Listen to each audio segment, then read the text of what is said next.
नमस्कार दोस्तों। आप सुन रहे हैं निर्मल वर्मा द्वारा लिखित कहानी दूसरी दुनिया।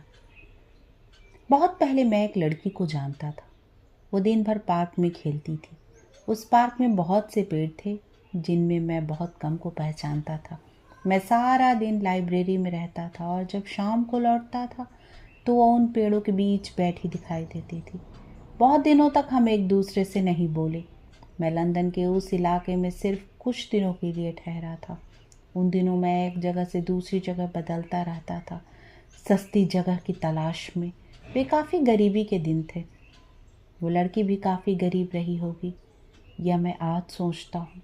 वो एक आधा उधड़ा स्वेटर पहने रहती, सिर पर कत्थई रंग का टोप जिसके दोनों तरफ उसके बाल निकले रहते, कान हमेशा लाल रहते और नाक का ऊपरी सिरा भी, क्योंकि वे अक्टूबर के अंतिम दिन थे, सर्दियाँ शुरू होने से पहले के दिन। और ये शुरू के दिन कभी कभी असली सर्दियों से भी ज़्यादा क्रूर होते हैं। सच कहूँ तो ठंड से बचने के लिए ही मैं लाइब्रेरी आता था। उन दिनों मेरा कमरा बर्फ़ हो जाता था। रात को सोने से पहले मैं अपने सब स्वेटर और जुराबें पहन लेता था। रजाई पर अपने कोट और ओवरकोट जमा कर लेता था, लेकिन ठंड फिर भी नहीं जाती थी। यह नहीं कि कमरे में हीटर नहीं था, किंतु उसे जलाने के लिए उसके भीतर एक सीलिंग डालना पड़ता था। पहली रात जब मैं उस कमरे में सोया था तो रात भर उस हीटर को पैसे खिलाता रहा। हर आध घंटे बाद उसकी जठराग्नि शांत करनी पड़ती थी। दूसरे दिन मेरे पास नाश्ते के पैसे भी नहीं बचे थे। उसके बाद मैंने हीटर को अलग छोड़ दिया था। मैं रात भर ठंड से कांपता रहा, लेकिन यह तसल्ली रहती कि वह भी भूखा पड़ा है। वो मेज़ पर ठंडा पड़ा रहता, मैं बिस्तर पर, और इस तरह हम दोनों के बीच शीत युद्ध जारी रहता। सुबह होते ही मैं जल्दी से जल्दी लाइब्रेरी चला जाता। पता नहीं कितने लोग मेरी तरह वहाँ आते थे। लाइब्रेरी खुलने से पहले ही दरवाजे पर लाइन बनाकर खड़े हो जाते थे। उनमें से ज़्यादातर बूढ़े लोग होते थे जिन्हें पेंशन बहुत कम मिलती थी, किंतु सर्दी सबसे ज़्यादा लगती थी। मेज़ों पर एक दो किताबें खोलकर वे बैठ जाते। कुछ ही देर बाद मैं देखता मेरे दाएं बाएं सब लोग सो रहे हैं। कोई उन्हें टोकता नहीं था। एक आध घंटे बाद लाइब्रेरी का कोई कर्मचारी वहां चक्कर लगाने आ जाता, खुली किताबों को बंद कर देता और उन लोगों को धीरे से हिला देता जिनके खर्राटे दूसरे की नींद या पढ़ाई में खलल डालने लगे हों। वे ऐसी ही एक ऊँघती दोपहर में मैंने उस लड़की को देखा था, लाइब्रेरी की लंबी खिड़की से। उसने अपना बस्ता एक बेंच पर रख दिया था और खुद पेड़ों के पीछे छिप गई थी। वह कोई धूप का दिन न था, इसलिए मुझे कुछ हैरानी हुई थी कि इतनी ठंड में वह लड़की बाहर खेल रही है। वह बिल्कुल अकेली थी, बाकी बेंचें खाली पड़ी थीं, और उस दिन पहली बार मुझे ये जानने की तीव्र उत्सुकता हुई थी कि वे कौन से खेल हैं जिन्हें कुछ बच्चे अकेले में खेलते हैं। दोपहर होते ही वह पार्क में आती है, बेंच पर अपना बैग रख देती है और फिर पेड़ों के पीछे भाग जाती। मैं कभी कभी किताब में सिर उठाकर उसकी ओर देख लेता। 5 बजने पर सरकारी अस्पताल का गजर सुनाई देता। घंटे बजते ही वो लड़की जहाँ भी होती दौड़ते हुए अपनी बेंच पर आ बैठती। वो बस्ते को गोद में रखकर चुपचाप बैठी रहती जब तक दूसरी तरफ से एक महिला न दिखाई दे जाती।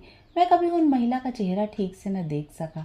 हमेशा नर्स की सफ़ेद पोशाक में आती थी और इससे पहले कि बेंच पर पहुंच पाती वो लड़की अपना धीरज खोकर भागने लगती और उन्हें बीच में ही रोक लेती। वे दोनों गेट की तरफ मुड़ जाती और मैं उन्हें उस समय तक देखता रहता जब तक वे आंखों से ओझल न हो जाती। मैं यह सब देखता था हिचकॉक के हीरो की तरह, खिड़की से बाहर जहाँ तक पैंटोमीम रोज दोहराया जाता था। ये सिलसिला शायद सर्दियों तक चलता रहता यदि एक दिन अचानक मौसम ने करवट न ली होती। एक रात सोते हुए मुझे सहसा अपनी रजाई और उस पर रखे हुए कोट बोझ जान पड़े। मेरी देह पसीने से लथपथ थी, जैसे बहुत दिनों बाद बुखार से उठ रहा हूँ। खिड़की खोलकर बाहर झांका तो न धुंध न कोहरा, लंदन का आकाश नीली मखमली डिबिया सा खुला था जिसमें किसी ने ढेर से तारे भर दिए थे। मुझे लगा जैसे वह गर्मियों की रात है और मैं विदेश में न होकर अपने घर की छत पर लेटा हूँ। अगले दिन खुलकर धूप निकली थी। मैं अधिक देर तक लाइब्रेरी में नहीं बैठ सका। दोपहर होते ही मैं बाहर निकल पड़ा और घूमता हुआ उस रेस्टोरेंट में चला गया जहाँ मैं रोज़ खाना खाने जाया करता था। वह एक सस्ता यहूदी रेस्टोरेंट था। वहाँ सिर्फ 1.5 शिलिंग में कोशर गोश्त, 2 रोटियां और बियर का एक छोटा गिलास मिल जाता था। रेस्टोरेंट की यहूदी मालकिन, जो युद्ध से पहले लिथुनिया से आई थी, वह ऊंचे स्टूल पर बैठी रहती। काउंटर पर एक कैश बॉक्स रखा रहता और उसके नीचे एक सफ़ेद सियामी बिल्ली ग्राहकों को घूरती रहती। मुझे शायद वो थोड़ा बहुत पहचानने लगी थी, क्योंकि जितनी देर मैं खाता रहता उतनी देर वह अपनी हरी आंखों से मेरी तरफ टुकुर टुकुर ताकती रहती। गरीबी और ठंड और अकेलेपन के दिनों में बिल्ली का सहारा ही बहुत होता है, यह मैं उन दिनों सोचा करता था। मैं यह भी सोचता था कि किसी दिन मैं ऐसा ही हिंदुस्तानी रेस्टोरेंट खोलूँगा और एक साथ 3 बिल्लियाँ पालूँगा। रेस्टोरेंट से बाहर आया तो दोबारा लाइब्रेरी जाने की इच्छा मर गई। लंबी मुद्दत बाद उस दिन घर से चिट्ठियां और अखबार आए थे। मैं उन्हें पार्क की खुली धूप में पढ़ना चाहता था। मुझे हल्का सा आश्चर्य हुआ जब मेरी नज़र पार्क के फूलों पर गई। वे बहुत छोटे फूल थे जो घास के बीच अपना सिर उठाकर खड़े थे। इन्हीं फूलों के बारे में शायद जीसस ने कहा था, लिलीज ऑफ द फील्ड। ऐसे फूल जो आने वाले दिनों के बारे में नहीं सोचते, वे गुजरी हुई गर्मियों की याद दिलाते थे। मैं घास के बीच उन फूलों पर चलने लगा। बहुत अच्छा लगा। आने वाले दिनों की दुश्चिंताएं झरने लगी। मैं हल्का हो गया। मैं अपने जूते उतार लिए और घास पर नंगे पांव चलने लगा। मैं बेंच के पास पहुंचा ही था कि मुझे अपने पीछे एक चीख सुनाई दी। कोई तेजी से भागता हुआ मेरी तरफ आ रहा था। पीछे मुड़कर देखा तो वही लड़की दिखाई दी। वो पेड़ों से निकलकर बाहर आई और मेरा रास्ता रोककर खड़ी हो गई। यू आर कॉट, उसने हंसते हुए कहा। अब आप जा नहीं सकते। मैं समझा नहीं। जहाँ खड़ा था वहीं खड़ा रहा।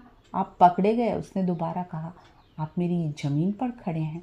मैंने चारों तरफ देखा। घास पर फूल थे, किनारे पर खाली बेंचें थीं और बीच में 3 एवरग्रीन पेड़ और एक मोटे तने वाला ओक खड़ा था। उसकी जमीन कहीं दिखाई न दी। मुझे मालूम नहीं था, मैंने कहा और मुड़कर वापस जाने लगा। नहीं नहीं, आप जा नहीं सकते। बच्ची एकदम मेरे सामने आकर खड़ी हो गई। उसकी आंखें चमक रही थी। वे आपको जाने नहीं देंगे। कौन नहीं जाने देगा, मैंने पूछा। उसने पेड़ों की तरफ इशारा किया जो अब सचमुच सिपाही से दिखाई दे रहे थे। लंबे हट्टे कट्टे पहरेदार। मैं बिना जाने उनके अदृश्य फंदों में चला आया था। कुछ देर तक हम चुपचाप आमने सामने खड़े रहे। उसकी आंखें बराबर मुझ पर टिकी थीं, उत्तेजित और सतर्क। जब उसने देखा मेरा भागने का कोई इरादा नहीं तो वह कुछ ढीली पड़ी।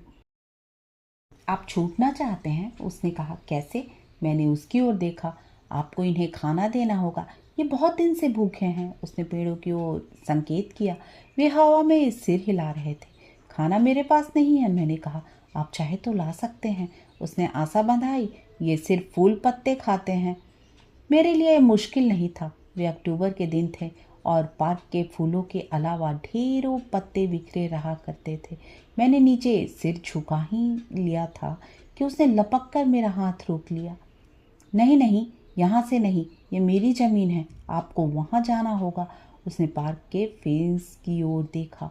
वहाँ मुरझाए फूलों और पत्तों का ढेर लगा था। मैं वहाँ जाने लगा कि उसकी आवाज़ सुनाई दी। ठहरिए, मैं आपके साथ आती हूँ, लेकिन अगर आप बचकर भागेंगे तो यहीं मर जाएंगे। वह रुकी, मेरी तरफ देखा। आप मरना चाहते हैं? मैंने जल्दी से सिर हिलाया। वह इतना गर्म और उजला दिन था कि मरने की मेरी कोई इच्छा नहीं थी। हम फेंस तक गए। मैंने रुमाल निकाला और फूल पत्तियों को बटोरने लगा। मुक्ति पाने के लिए आदमी क्या कुछ नहीं करता। वापस लौटते हुए वह चुप रही। मैं कनखियों से उसकी ओर देख लेता था। वह काफ़ी बीमार सी बच्ची जान पड़ती थी, उन बच्चों की तरह गंभीर जो हमेशा अकेले में अपने साथ खेलते हैं। जब वह चुप रहती थी तो होठ बिचक जाते थे।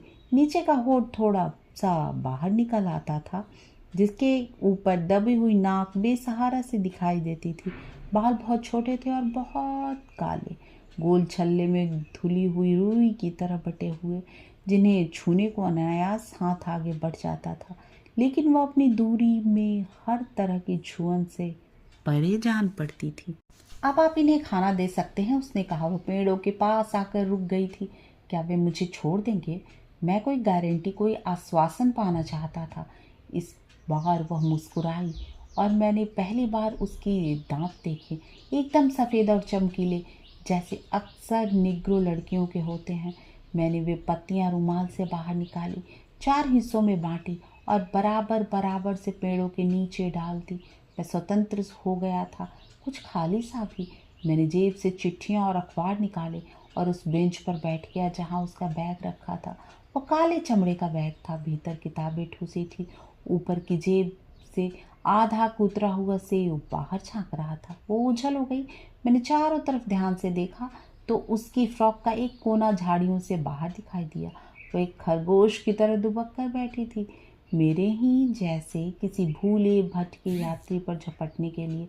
किंतु बहुत देर तक पार्क से कोई आदमी नहीं गुजरा।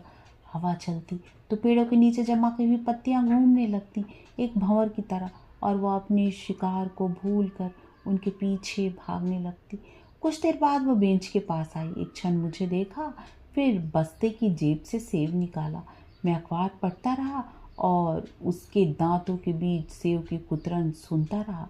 अचानक उसकी नज़र मेरी चिट्ठियों पर पड़ी जो बेंच पर रखी थी। उसके हिलते हुए जबड़े रुक गए। ये आपकी है? हाँ, मैंने उसकी ओर देखा। और यह?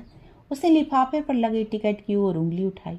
टिकट पर हाथी की तस्वीर थी जिसकी सूंड ऊपर हवा में उठी थी। वह अपने दांतों के बीच हंसता सा दिखाई दे रहा था। तुम कभी जू गई हो? मैंने पूछा। एक बार पापा के साथ गई थी। उन्होंने मुझे एक पेनी दी थी और हाथी ने अपनी सूंड से वो पेनी को मेरे हाथ से उठाया था। तुम डरी नहीं? नहीं। क्यों? उसने सेब कुतरते हुए मेरी ओर देखा।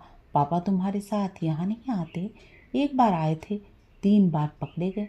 वह धीमे से हंसी, जैसे मैं वहाँ न हूँ, जैसे कोई अकेले में हंसता है जहाँ एक स्मृति 50 तहें खोलती है। अस्पताल की घड़ी का गजर सुनाई दिया तो हम दोनों चौंक गए। लड़की ने बेंच से बस्ता उठाया और उन पेड़ों के पास पास गई जो चुप खड़े थे। बच्ची हर पेड़ के पास जाती थी, छूती थी, कुछ कहती थी जिसे सिर्फ पेड़ सुन पाते थे। आखिर में वह मेरे पास आई और उसने हाथ मिलाया, जैसे मैं भी उन पेड़ों में से एक हूँ। उसकी निगाहें पीछे मुड़ गई। मैंने देखा कौन है। वह महिला दिखाई दी। वह नर्सों वाली सफ़ेद पोशाक हरी घास पर चमक रही थी। बच्ची उन्हें देखते ही भागने लगी। मैंने ध्यान से देखा, ये वही महिला थी जिन्हें मैं लाइब्रेरी की खिड़की से देखता था। छोटा कद, कंधे पर थैला और बच्चे जैसे ही घुंघराले बाल।